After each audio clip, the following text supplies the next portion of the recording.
کہتے ہیں کہ عورت اپنا رزق ساتھ لے کر آتی ہے شادی کے بعد، لیکن جو تنخواہ دار آدمی ہے اس کی تنخواہ تو اتنی ہی رہتی ہے، وہ کون سا رزق ہے؟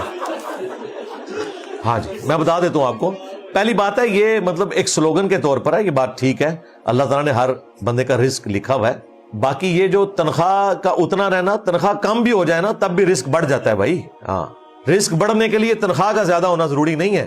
مجھے بتائیں، اگر آپ کی تنخواہ ہے 50,000 اور آپ کے گھر میں کوئی ایسا مریض ہے جس کی ادویات کے اوپر 30,000 لگ جاتا ہے، اس کی بجائے آپ کے گھر میں کوئی ایسا مریض نہیں ہے تو 30,000 آپ کی تنخواہ بڑھ گئی. جی، مسلم شریف میں حدیث ہے ہمیشہ اپنے سے نچلے لوگوں کو دیکھو. یہ آپ لوگوں نے کوانٹٹی کے اوپر چیزوں کو کیوں رکھا ہوا ہے؟ اللہ کا شکر ادا کریں. اگر آپ کے گردے کام کر رہے ہیں اور آپ کو ڈائلسس نہیں کروانے پڑ رہے، اللہ کا شکر ادا کریں. ٹھیک ہے، تو یہ برکت ہے.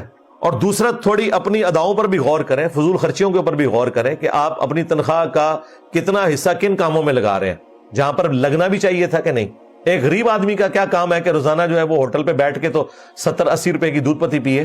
ایک غریب آدمی کا کیا کام ہے کہ روزانہ وہ جا کے فاسٹ فوڈ کھانا شروع کر دے؟ گھر میں کیوں نہیں ٹکتا وہ؟ پھر وہ کہتا ہے میں غریب ہوں.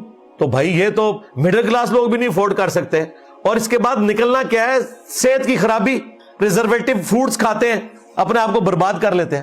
چلو کبھی کبھار ہو جائے، وہ ہفتے میں ایک دفعہ کسی نے باہر سے کھانا کھا لیا مجبوراً، وہ ایک علیحدہ بات ہے، لیکن لوگوں نے روٹین بنائی ہوئی ہے.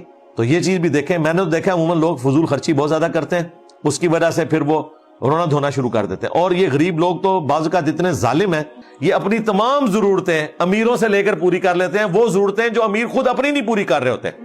ہاں، میرا تو یہ تجربہ ہے جی، سیدھی سی بات ہے. ہم نے تو جس کی بھی کوئی مدد کی ہے تو بعد میں پتا چلا اس نے وہ کام کیا جو ہم بھی نہیں کر رہے ہوتے. سیدھی سی بات ہے. لوگوں سے مانگ تانگ کے تو وہ اپنی ساری ضرورتیں پوری کرتے ہیں. تو یہ نہ کریں، اتنے پاؤں پھیلائیں نا جتنے اللہ تعالیٰ نے آپ کو استطاعت دی ہوئی ہے. اللہ تعالیٰ نے ہر بندے کو ڈیفرنٹ لیول کے اوپر رکھا ہوا ہے. ٹھیک ہے نا؟ اپنے گیون سرکمسٹانسز میں اتنا ہی آپ اپنا خرچہ کریں جو آپ کی ضرورت ہے. ضرورت سے زیادہ اپنے آپ کو اس مشقت میں نہ ڈالیں.